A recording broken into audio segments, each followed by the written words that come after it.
What a time to be alive. What a time to be back. Hello, everybody. It's been a lot of buildup. I'll tell you that. I'll tell you something. Things have been happening. It's been summertime in the city is what it's been. Summertime fun? And holy cow, you've been out there. You've been like getting a hold of you. Forget about it. I'm here. No. Been waiting for like 2 weeks. No. You did something. You did something. You were Sure. Come on. Don't no fooling. Yeah. You kept telling me I got these trips going on. I got places to be. I got all these plans. You make plans, don't you? I have plans. I do things around the city. But yeah, I mean, we're back now. We're back. That's what's important. We're back. So basically, I'm just saying blame Will, not me, all right? No, I've been, man. I was telling you, I got my lips burnt. My lips are burnt. And everyone's going to have to deal with that today. Okay. Because they feel tight because the sun was just destroying them over this weekend. Frying it like an egg. I'm fried, man. Yeah. I'm parched. I'm a raisin. I'm shriveled. You have your alkaline water. I'm shriveled up over here. Oh. And that ringtone is that's shriveling me even more. I got to get this SIM card in this Fold 4. It's out of control. Yeah. But yeah, stuff's been building up. So it means we have a good show here today. And many things I want to talk about and many things I want to cover. But first, I just want to say hello to the community. Mm-hmm. The community has been there, and they said to me on Twitter, they said, "Where are you? And what is going on?" They're concerned. And then they emailed me and they said, "Hey, man, if it's a wrap, if you're done, understand. Got to do what you got to do." And they said, "But if you're not done, won't mind seeing you back." Yeah, hurry up. And I said, "All right, why don't we do a little comeback tour here?" Okay. Because there's stuff going on in the world. Bounce tomorrow or what? No. Okay. No. We're good. We're good now. Well, because you're done all your trips and planning and things. Sure. You're done for a bit. You're done for a bit. Yeah. So because listen, the people also need to understand every so often people they got to have a little what'd you call it, like a little time off. Mm-hmm. And everybody in this place, like I'm not giving anybody's plans out, but you got. Pretty much everyone has all packed it in. Yeah, usually August is like pretty much like a vacation time. Month. Yeah. Vacation month. Yeah. At least I guess if you're in Canada or whatever. Yeah. Probably somewhere else in the world is a different month. Yeah, everyone has a month. Every country has a month. That's the month. Sure. So here's some good news. Your iPhone may soon have more ads. Nice. That's just exactly what you wanted. And Apple's like, hey, we want to listen to our customers, give you exactly what you want. And believe it or not, what you're asking for now is more ads. What? You didn't know that, Will? That enhance your experience? No, I'm kidding. Guys, I'm joking. Relax. Listen, it's no surprise. The whole internet, whole world running on ads. The part is that Apple kind of has been on the peripheral when it comes to that. You thought they were making enough money with these record profits and such. You thought they were selling, all this hardware with these unfathomable margins. But they want more. Easy. I don't know if it's, stop. I don't know. Well, I mean, that's corporate. That's how it goes. Yeah. You got to get more shareholders and such. It's not like, hey, next quarter, we're thinking we do less. Yeah. That's, Tim's not doing that. It's not the way it works. No. Stock markets and such. It's up all the time. Yeah. My littlest kid said dad today. Oh, wow. Yeah. He looked over, he went, dad. I say, you said it. You call him out? You have no idea what it means, but you made the noise. So we're going to celebrate that. Who was around? What, you looking for witnesses? Yeah. You looking for witnesses right Yeah. now? Oh, yeah. It was just my 2 little ones and me. That was it. Oh. Yeah, said Dad. Anyway, so here's the thing. Apple's doing just fine, but they want to do more fine. And on top of that, economic situation's a little different than it was a year ago. I don't need to tell you. Not that it slowed you down with all the vacations and things. Inflation. I'm sure you heard about all this. Yeah, I've heard of it once or twice. I told you the other day I'm going through the drive-thru and what happened to me. Yeah. Yeah.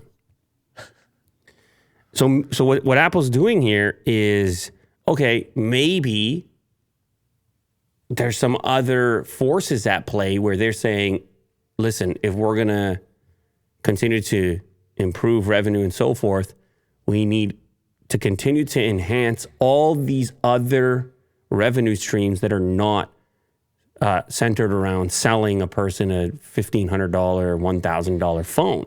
Mm-hmm. Because maybe people start to slow down on that. I don't know. This is just speculative. But also it's just because more is typically better in the corporate realm. Sure. It's always better. And they've already been enhancing their services business. What's going on here is you take the apps that you now have built into all this hardware that you're putting out there, the apps like Maps, Books, Podcasts, and of course the App Store. A lot of people don't even realize the App Store already has an advertising model. Mm-hmm. It already generates revenue via advertising. You can pay to have your app promoted. Mm-hmm. And Apple gets some revenue in that way.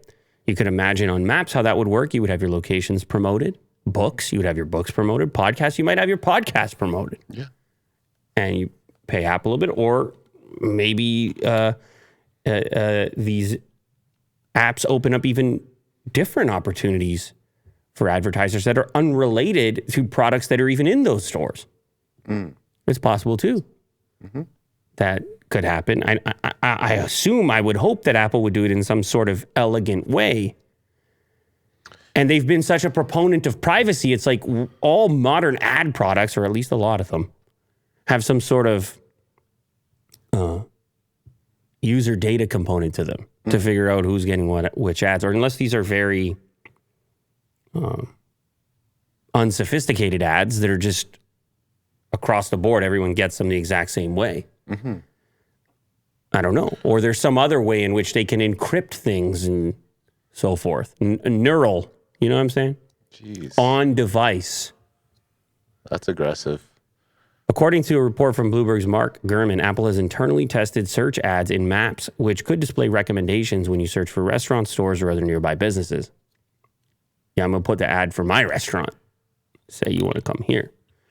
Apple already implements a similar advertising model on the App Store, as developers can pay to have their app promoted on a search page for a particular query like puzzle games or photo editor.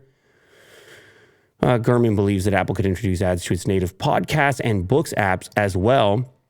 This could potentially allow publishers to place ads in areas within each app or pay to get their content placed higher in search results, just like Maps, Podcasts, Books, which are currently ad-free. Now, of course, this is a familiar concept to people who use Google. You understand that those first few search results are things that are paid for when you search for something. Mm-hmm. Maps, obviously, Gmail, and there's so many ad-subsidized products that you use, services, that you don't have to pay for. At least you don't have to pay for them in the way that you're used to paying for things. Gurman also mentions the potential for advertising on Apple TV Plus, saying the company could opt to create a lower-priced ad-supported tier similar to what Netflix has been discussing, continuing to enhance the diversity of ways in which Apple generates revenue. And there's another reason that they might be interested in this diversification. And it's not just inflation, Will. You know what else it might be? What's that? I want you to skip over the next tab and go to the one after that. Apple asks suppliers in Taiwan to label products made in China. There's been a rumor out there You saw the stuff. You saw Nancy Pelosi. You saw what's going on. A lot of tensions. It's running high. You saw some tension, didn't you? Couple missiles. You just fire missiles into the sky. You're just like, hey. Some military drills. You're just like, hey, see my missiles? Hey, Will, see my missiles? I don't want to. I'm not. I didn't fire them at you. I just fired them. I just fired them in the air. Yeah. You see them? And you're like, yeah, I saw them, but like, what are you trying to tell me? Yeah. And I'm like, I think it's pretty obvious what I'm trying to tell you, Will. Obviously, you're flexing. I have missiles. Yeah. And I can shoot them. Yeah. And this time I chose to shoot them in the air. And we're going to leave it at that. Fireworks show. You see Will trying to fall asleep at night. He's like, God, man, why does this guy got to keep firing these missiles? Always. Yeah, no, but I'm obviously goofing around. It's all very serious, and please don't fire missiles at each other. Yeah. Just in general. But this situation is definitely heating up, and it could be one of those things that could also cause problems for the hardware business for Apple because of the significance of Taiwan in the sort of global market when it comes to technology products and the interplay between China and Taiwan and how components have to go from Taiwan to China to have completed products and so forth. So the rumor was that this could affect Apple's ability to deliver the right number of iPhone 14s, which is coming up shortly here, that this could have some sort of effect on that. And in order, according to this report, to potentially avoid some of those problems, reportedly, Apple has asked Taiwan-based suppliers to label their products as being produced in China in an effort to avoid disruption from strict Chinese customs inspections resulting from the visit of the U.S. House Speaker Nancy Pelosi to Taipei. According to Nikkei, the company has asked manufacturers on the island to label components bound for mainland China as made in Chinese Taipei or Taiwan, China. The labels are required in order to comply with a longstanding but previously unenforced rule that requires imported goods to suggest that the island is part of the People's Republic of China. The phrase made in Taiwan will lead to delays, fines, and even the rejection of an entire shipment under the rule, but Taiwan itself currently exports products labeled with the point of origin as Taiwan or the country's official name, Republic of China. It's all very complicated, Will. Yeah. Who approves of which names? Now, Apple has previously made some moves to appease the Chinese side, such as removing the Taiwan flag from the emoji keyboards for users in China and Hong Kong. I don't know if you knew that. No. So they get rid of that. And China's like, thank you very much. Get that out of there. And Apple gets some level of scrutiny because of this, but Apple's also kind of squeezed in a way. Because guess where your iPhone's coming from? It's got to make it out of there. And then Apple in the background starts to spread out and say, well, maybe we shouldn't be making all those iPhones in China. And they go to other places, don't they? They go to Brazil and start thinking about possibly making products over there. They go to India and they say, maybe we're going to make some products over there. Now, when that first happened, they mostly focused on devices that were destined for that domestic market, right? Kind of like a trial period situation, or maybe a lower budget device. They weren't trying to export those to the extent of the devices that started out in China. But that gap has been shrinking, and you're starting to see iPhone 13s, for example, that are being made in India, the flagship device.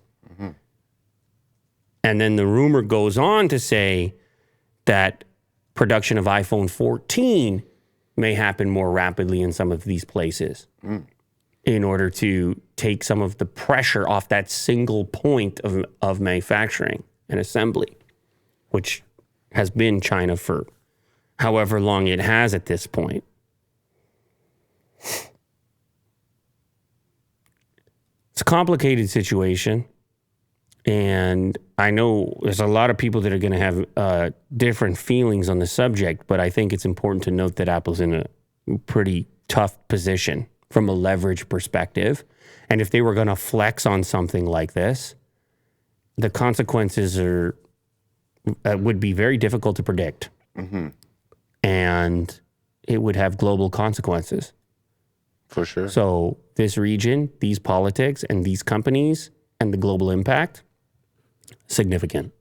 Very sensitive right now. Significant. We'll go back to the other story there. This is just getting back to the ad business with Apple possibly implementing ads across those apps. Apparently, there was a conversation Apple had with Facebook once upon a time to have a partnership instead of well, they don't like each other very much, it appears at this point, after the whole privacy thing and Zuckerberg and just distance between these two companies now. Apparently what Apple wanted was a cut from an ad-free paid Facebook subscription service. Similar to how other apps operate, we talked before about how you have things like super chats on YouTube, and the very first stage of sending that money to that creator that you're attempting to donate to, the very first cut goes to Apple if you're on an iOS device. What was it, 30%? In-app purchase. It's the way it's looked at, like as if it was a game or something. And then YouTube's going to take its cut, and then the creator's going to get whatever little slivers left over, the scraps. After everybody else, all the tech giants have fought over the original sum. And so Apple was, I guess, suggesting the same thing to Facebook, getting back to this conversation around where the leverage lives. Obviously, these conversations stalled and never amounted to much. And also, what people have even been interested in a paid Facebook subscription service. Facebook probably sitting there saying, hey, our data seems to suggest that this product wouldn't work anyway. So we can't cut this deal. But these models they're all very interesting. And then Apple could have said, well, fine, if you're not going to do that, if we can't get a cut of the revenue, we're going to do things to make your life a little more difficult here. Now, granted, these conversations were a while back, something like 2016 and 2018. And a lot has changed when it comes to tracking and data and so forth as far as users are concerned. So maybe that discussion was happening at a time where those two companies may have been more aligned than they are at this point. But also Apple themselves possibly getting into the ad business. Why would they want to share anything with Facebook if they don't have to? Yeah. That might be their point of view right now. And I don't know if Facebook really has a strong position right now from a negotiation perspective, and hence their interest in doing their own hardware and so forth. You saw this Xiaomi folding phone, their new Mix Fold 2. What a beautiful looking thing. Yeah, this came out of nowhere. Good timing. I'm sure they wanted to get your attention away from this one right here on the desk. The Z Fold 4. Now, here's the thing. Samsung has had quite a head start, but there have been improvements made from a hardware perspective. I already talked about the Find N from Oppo, which has a really amazing solution for the crease in the middle of the display. It really gets it taut when you open that hinge, so that you can barely see the crease. But the problem is software, for me at least. There's certain things I couldn't do, like I couldn't pin a launcher. I've complained about this before. On the Chinese version of ColorOS that won't let you replace the stock launcher permanently. You can load it and then click around and you're right back into the original launcher. Right. And you might be saying, well, what's the issue with that? There's certain things I can't get rid of which are regional and useless to me. Otherwise, I would have had my SIM card in that phone because the hardware was so cool. We have another example of that today from Xiaomi. This might even be cooler. It's a lot closer in design to the Z Fold 4. The aspect ratio is pretty much the same. Huge camera on the back. The thing is thinner, flatter. You can see the way the hinge works. It's only 11.2 millimeters thick. That's compared to 15.8 on the new Z Fold. That's quite a big difference. Like, to put that in perspective, the S22 Ultra is just under 9 millimeters. Right? So that's still a pretty big phone, but it's not folding or anything like that. So I think most people would say, okay, it's thin enough at 9 millimeters. This folding device from Xiaomi, the Mix Fold 2, is only 2 millimeters, just over 2 millimeters fatter. You got to go a whole nother 4 millimeters, over 4 millimeters, to get to the Z Fold 4. So it's going to feel a lot more like a typical smartphone in its folded package when you see this Mix Fold 2, which is impressive. And here's the other good part. Since they were able to pack more battery density, you're actually getting a bigger battery unit than you get in the much fatter Z Fold 4. Now for the bad news. China exclusive, guaranteed software problems. I mean, they can send me one. Xiaomi, you can send me one. I would love to play with it. And I'm still talking to Pete, like telling you, give me some sort of ROM on the Find N and I'll use that too. If I can just get a launcher going that doesn't force me to have universal search, which is regional and still has Chinese characters that I can't get rid of. Yeah, it's a really nice looking phone. Thickness is going to be the big thing. Like, I'm not all about making everything thinner all the time, but they're big. This is the previous model. They're big. And if somebody offered to make that thinner for you, well, you have a point. Thinner is not always better, but in this case, you could imagine it in a thinner formula, and that's what they're aiming at doing. Other specs on this device: 120 hertz, 6.56 inch, 2520 by 1080 OLED display, inner flexible display, 120 hertz, 8.02 inches, 2160 by 1914, OLED, and they're from Samsung. So if you're wondering about the display performance, you're getting them from Samsung. Snapdragon 8 Plus Gen 1, amazing chip, 12 gigs of RAM. It's flagship top to bottom. The conversion on the Chinese price for this device, $13.35. Also, not bad. Now, granted, if they ever sold it in some other market, they might not sell it for that price. But pretty cool. A little bit of a rip in the design.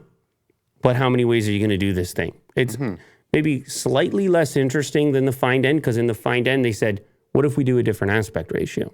Yes. And I found that to be interesting. But I just couldn't put my SIM card in it because, well, like I said, there were a couple of annoyances for me, which just had to do with the region. It's software. Really. It's software. It's really software. OS. It's a software thing. It's not even the OS. I could deal with Color OS if I could get an international version of it. Does it support the apps? North American? Yeah. You can. Yeah, it's more like, for example, universal search. If you want to swipe down and just search for an app, which I use all the time. Yeah. It pulls me into not something like Google. It's a regional search engine, and I've got the default character input is not in English characters. Like this, I can't do that on a daily basis. Find a workaround for that. And granted, this is my own use case, and I'm sure people have found workarounds. But for me, there's some devices I wish were introduced internationally, natively from the company without the need for such workarounds. Sure. India is seeking to oust China firms from sub $150 phone market. That's huge news. This was published a little while ago, August 8th, but I didn't have a chance to talk about it yet. India seeks to restrict Chinese smartphone makers from selling devices cheaper than 12,000 rupees, which is around 150 bucks. They want to boost up the domestic industry. which is now in that price point dominated by Chinese brands like Xiaomi, Realme, the likes, and Transsion. The move is aimed at pushing Chinese giants out of the lower segment of the world's second biggest mobile market, according to people familiar with the matter. It coincides with mounting concern about high-volume brands like Realme and Transsion undercutting local manufacturers. They said, they've had a play on this for a while now. This idea of, okay, smartphones in India, here's all the incentives to bring jobs to India, to do local manufacturing, to somehow discourage, via tariffs and such, imports, and instead try to boost its domestic market. Like, it's pretty well documented at this point. That part of the market, sub 150 or sub 12,000 rupees, huge part of the market, Will. Yeah. Exclusion from India's entry-level market would hurt Xiaomi and its peers, which in recent years have increasingly relied on India to drive growth while their home market endures COVID-19 lockdowns, crippled consumption, etc. Smartphones under $150 contributed to a third of India's sales volume for the quarter through June 2022. Chinese companies accounted for up to 80% of those shipments, according to Counterpoint research. Shout out Counterpoint, been featured many times on the show. Always bringing the data and also bringing the noise. Yeah, good stuff. 80%. Wow. This would be huge. I don't know. Obviously, this would be taken very negatively by China. They'd say, hey, no fair, bad trade move. Here's where we can fight back. Here's where we're going to oust whatever export you have, and so forth. So are they making their phones then? Are they producing their own phones? Yeah, so apparently there's a couple brands that were Indian brands prior to these ones coming in and dominating. Lava? And Micromax, homegrown companies, under half of India's smartphone sales before the new entrants from the neighboring country disrupted the market with cheap, feature-rich devices. Now, I don't know enough about that market. So we should get Lava stock? I just don't know enough about that market to say, like, the full effect of this thing. I assume if these are selling so well, they're probably providing significant value to that customer. And then I really wonder how that customer feels about those devices being banned, for example, and what that would do to competition and what they would then be forced to buy. And if it would even be as good as what would be available to them if these imports were allowed. Very complicated, super complex, all these factors. Like those people might think it's a good economic policy because then they might have more job opportunities because it's this homegrown thing. And sometimes that plays out, but then sometimes it plays out where customers actually have better options and end up with better products when these borders are open. Yeah. Like, say, for example, someone came to you, Will, and said, and this is not a direct comparison because it's kind of funny to even say it. Hey, Will, never mind that Z Fold 4. What you need is Canada's own folding smartphone. The can fold? It's the Maple Fold. That sounds delicious. I'll take 10. And you're like, but wait. I like the Samsung Fold. Well, you just have your options available to you, and you feel like you as a customer benefit from that. But here's the thing is like, what if the same conversation came up and it became politicized, and then they said, don't you want to have a job, Willie, assembling the Maple Fold? And you might say, it does sound pretty good.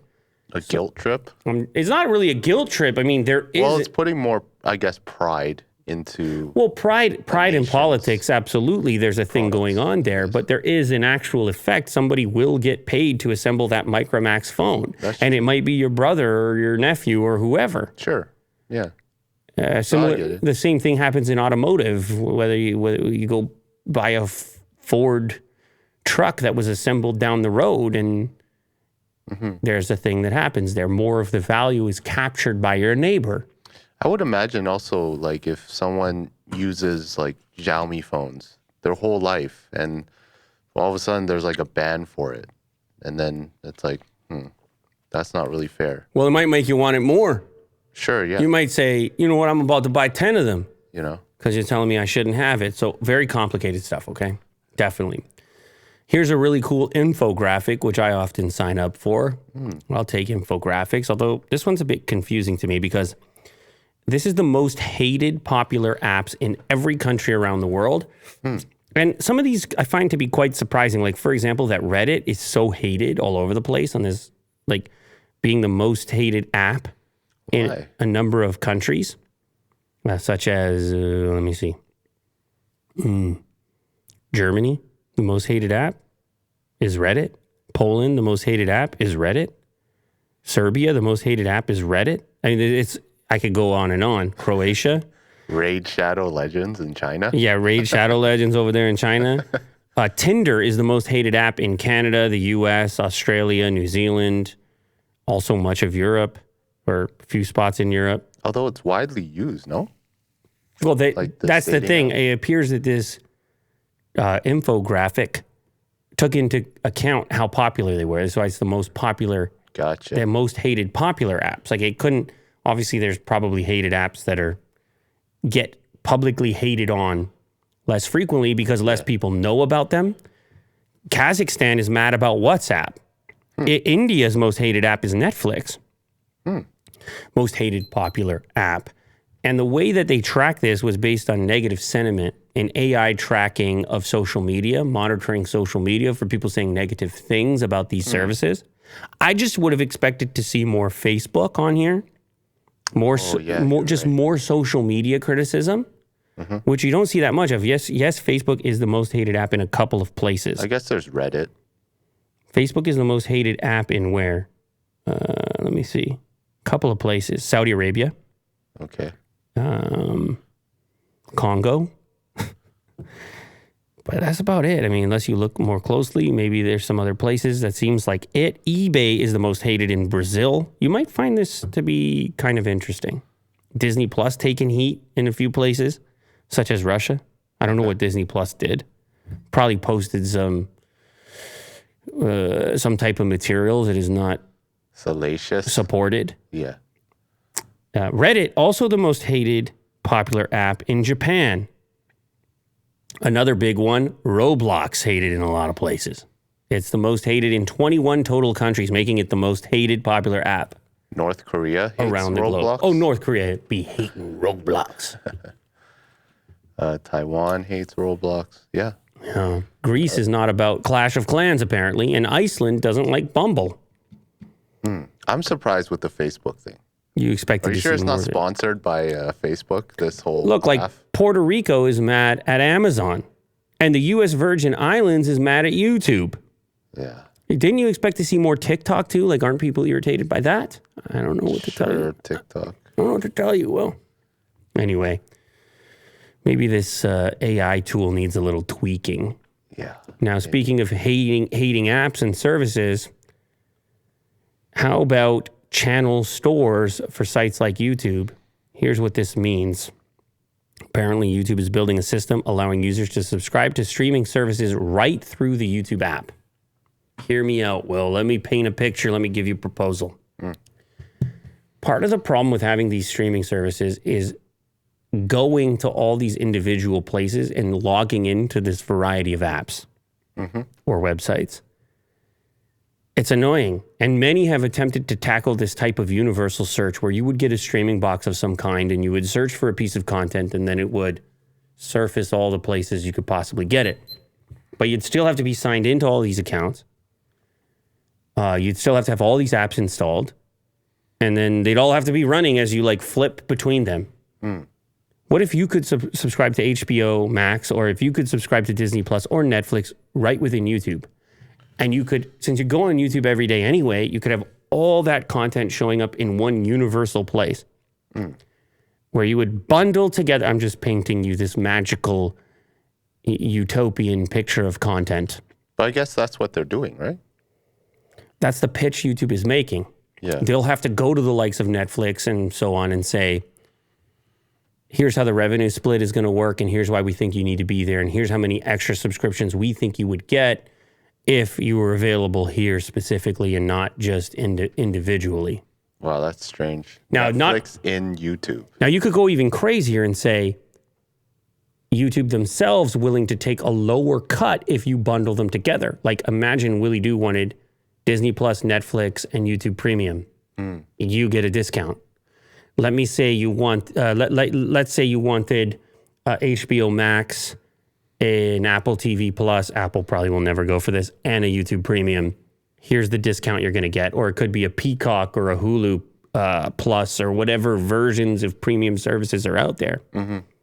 Now, I'm sure many people wanted to avoid this because it just reminds you of how everything is segmented all over the place, and it's kind of painful and frustrating. Mm-hmm. But it doesn't look like it's going to change anytime soon. And if you want to watch all these things and all these shows, and sometimes you can't even remember where you watched it. You're like, what, the thing I'm recommending to you, did I watch it on, was it Netflix or HBO or where was that one? And it's annoying. Yeah. But if actually YouTube goes through with this and is successful, then, I mean, they own the ecosystem at that point, which would be kind of cool, to be honest. Well, it would be really easy to access things.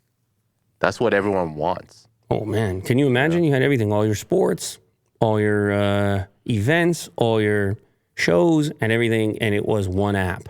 Yeah. It's a pretty cool idea, but you understand the argument that those services would have. They would sit there and say, well, we feel like you're getting all the value there. And YouTube would have to say to them, well, we get, billions of visitors, and don't you want a chunk of that? Yeah, that's a big ask. That's how this would work. And some of these companies like HBO Max, you kind of wonder, because they pump so much money into these productions, the production is still the product. It's this idea of this really special piece of content, and you really want to get it in front of as many eyeballs as possible.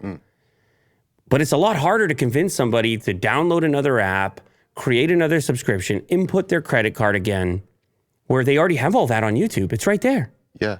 And if I could just simply click trial subscription for whatever service, and I can do it in an account where all my credentials already are, you can understand the convenience of that. And more people taking a chance on watching a show that they might not otherwise watch, and so on. But there's arguments in either direction for this. If you centralize the power in one place as well, that can be problematic too, where maybe if these companies aren't recognizing the same amount of revenue or the same margin, then the type of content they make changes and it becomes more YouTube-like and less ambitious. And I don't know, I'm just trying to imagine all the variety of arguments that could exist here. Well, can't YouTube just be in the background in terms of like the UI and branding? Can it just be like, kind of like Roku? Like you have the UI and then it shows all the services. YouTube could be in the background. Well, that would be bad for those of us that are more on the YouTube side, because it would you get this splash page, which would all of a sudden amp up all this high production value stuff. And then the stuff you love on YouTube would be buried. You'd be encouraged to spend all these hours watching HBO instead of Lou later. Well, take it easy over there. Yeah. I don't know. You got to find a balance to it. I mean, the ideal scenario is you're looking at a recommendation page. This is the other thing YouTube can say. They can say, with our recommendation engine, we guarantee that people who should watch Stranger Things are going to see Stranger Things or whatever. Yeah. Example, Yeah. They could be sitting there saying, our algorithm is the algorithm. Now, I don't know how people would deal with paywalls being all over the place, because you might get this suggested thumbnail and you want to click and watch the episode. I don't know how that would work. Would it be ad subsidized? There's all kinds of things happening in this market that you never thought you'd see. You never thought you'd see ad breaks on Netflix. Guess what? It's coming. Yeah. So all bets are off now. Everything is on the table and everybody wants your eyeballs. And they're going to go wherever those eyeballs are. And they are on YouTube. I'll tell you that right now, Will. And the clips from these shows are on YouTube. And guess what else is on YouTube? All the actors that are out there promoting these shows, where do they promote them? On YouTube. They go to see Wired and they go to see Hot Ones and whatever. It's like, oh, there's a new season of Stranger Things. Guess who's all over your recommended page? Yeah, that would be really interesting if Like it shows Netflix and then Stranger Things and then like the content within YouTube within like that app. Right? Absolutely. Push you to watch the whole episode. Yeah. You can imagine these things. And you either love it and you're excited or you're terrified. No, there's potential. You either love I it, see it or you're terrified. I'm sold. Or both. Yeah. Elon Musk teases X.com as a potential social media site of his own. Never mind buying Twitter. Yeah, screw Twitter. Full of bots. It's just bots. It's only bots on Twitter. Well, that's all that's left, according to Elon. No, I'm kidding. I'm exaggerating. There is an ongoing dispute still, and it's playing out in court and whatever else, and that's all very frustrating and boring and whatever else. But he also sold a bunch of stock. I'm sure you saw that. Tesla stock, yeah. Holy moly, $6.9 billion in Tesla stock. Said he wouldn't, but he did. $6.9 billion. How does that, as a Tesla owner, how does that make you feel? Well, you bought one. I guess you don't have it yet. I think it's just business as usual. You don't care. I'm good with it. As a Tesla investor, how do you feel? They're doing well, so great. No problem. Okay. Yeah, they're doing pretty good. Yeah, a lot of people there was chatter going on about this $6.9 billion, but now the speculation is, well, he needs that $6.9 billion. He's building this social media platform. X.com? I don't know about all that. That's cool. In the past, he's teased this X.com thing. It was part of old businesses. It was a PayPal thing, right? Am I crazy? Can I go to X.com? Yeah. He purchased X.com in 2017 from PayPal, which he was the former CEO. He co-founded X.com in 1999 as an online bank. So it was actually, I guess, pre-PayPal, which then merged with a competitor in 2000. He bought X.com back 17 years later. He says it has great sentimental value. It is one hell of a URL. Right now, it's just a tiny cool X in the top left corner. When he was asked on social media recently if he has any plans to start his own social media platform, he replied with the URL to X.com. That was his reply. So read into it what you will. Let me ask you this, Will. Are you prepared to sign up for another social media platform 2022 by the name of X.com? Yes or no? Yeah, I'll give it a shot. Wow. Because of the name, strictly. All right, so they got Will. I don't know if they're going to get anybody else. I think some people are fatigued with the idea of opening new accounts at this point. Yeah. Unless it's some sort of TikTok addictive service. I don't know what it will be. If it's strictly another Twitter, that's going to be tough. It's just Elon's memes. It's going to be tough. Because even my Twitter these days, Will, is so algorithmic and suggestion-based. I get a lot of follow topics. Good Lord, man. Yeah. Twitter is, and I know, like, hopefully there is a chronological button somewhere. I haven't hit it yet. But it is a bit jarring when I go on there now. I'm like, wait a sec. What did I just click on? What am I scrolling? Yeah. It's a bit a feeling of being lost or something. Sure. And not necessarily enjoyment, but an element of chaos when it's just you're getting, like, I have so many cats on my feed all of a sudden. Cats? There's just cats. Like, I don't know, it could be just videos of cats.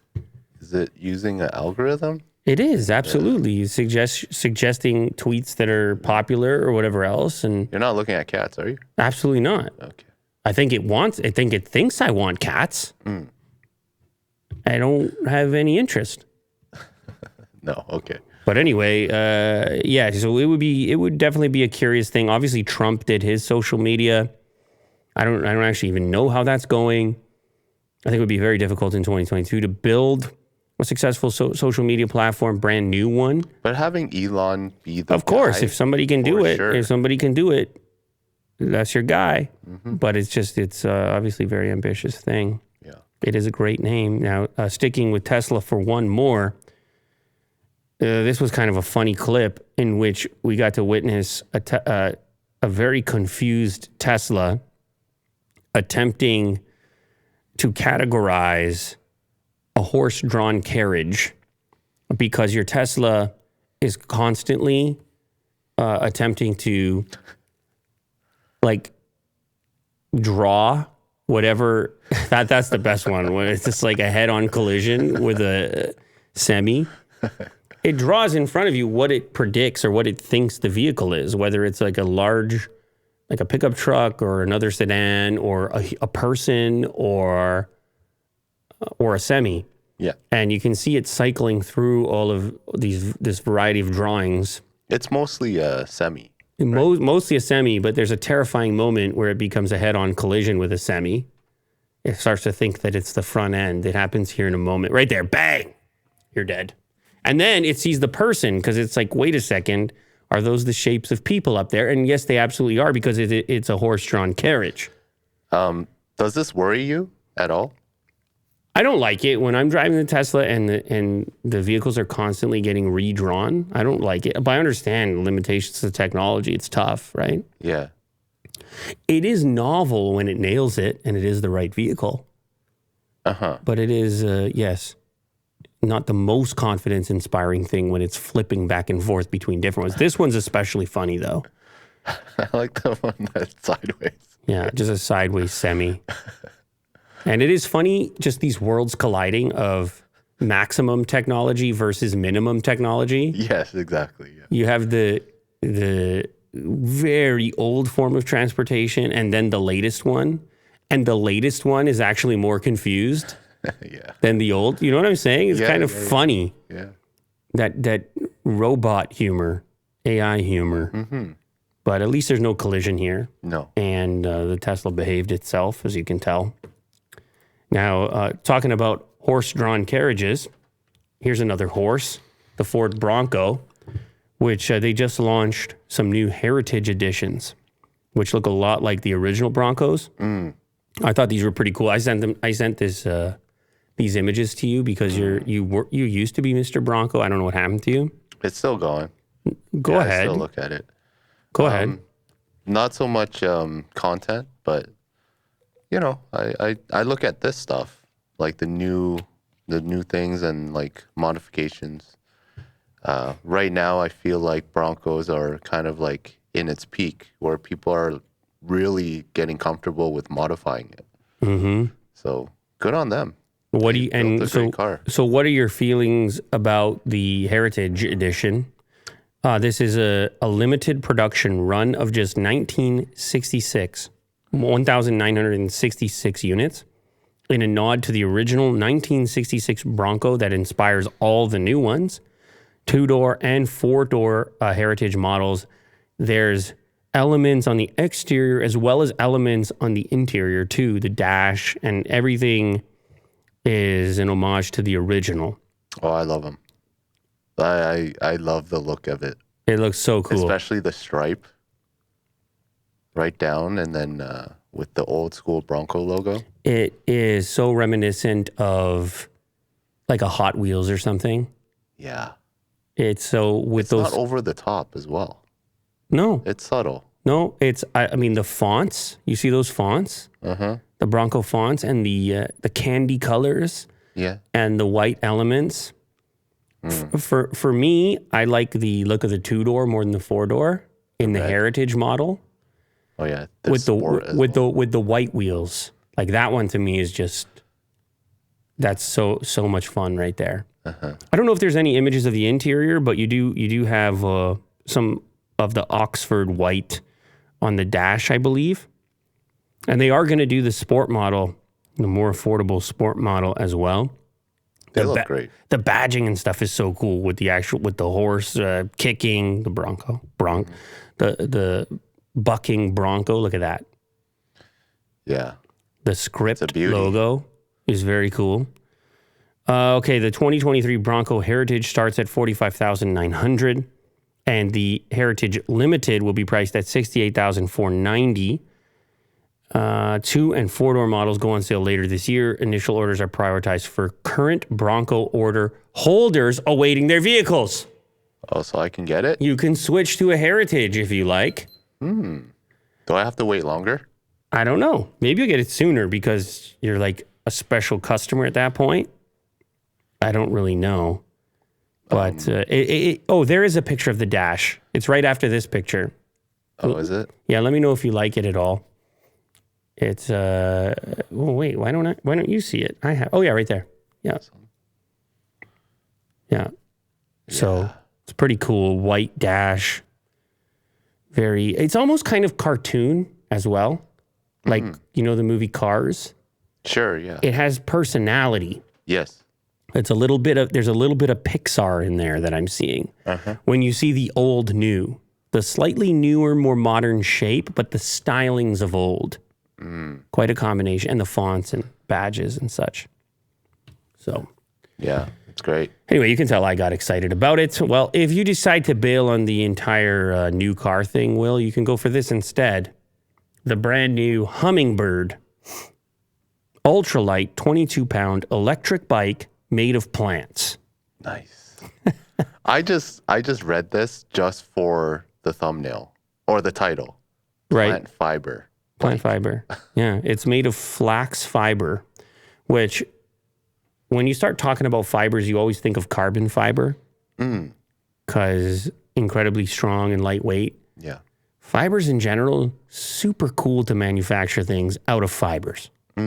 And you find all these things in nature that are on their own, like one piece it's strong, but then you weave it all together and it is insanely strong. And obviously, carbon fiber, one of those things, hemp is kind of like that. This is flax, apparently. The company says that the Hummingbird Flax is the lightest folding electric bike in the world. Constructed of flax fiber, the e-bike uses a sustainable plant-based design that is ultra lightweight and ultra strong. Plant fiber has seen growing interest in the automotive industry as an even lighter weight option than carbon fiber. It gets even lighter than that. Just plants, Will. Can you imagine? It looks good too. It looks almost like a carbon fiber. I need to look into this stuff for the cases. You think I could do a flax fiber case? Yeah. Even stronger than carbon? I'd go for it. That might be cool. Just some plants on your phone. It might be the new big thing. Plus, people, they like the vegetables and the plants and, I don't know, feeling environmental and such, especially the buyer of an e-bike. Sure, yeah. It's not going to be cheap, though. Making stuff like this, you know, starting at $6,050. This thing's $6,000? I hate to break it to you, Will. And it's a pedal assist style. But I don't know. It's kind of cool, though. Well, come on. Yeah. It is very cool. For what, 22 pounds?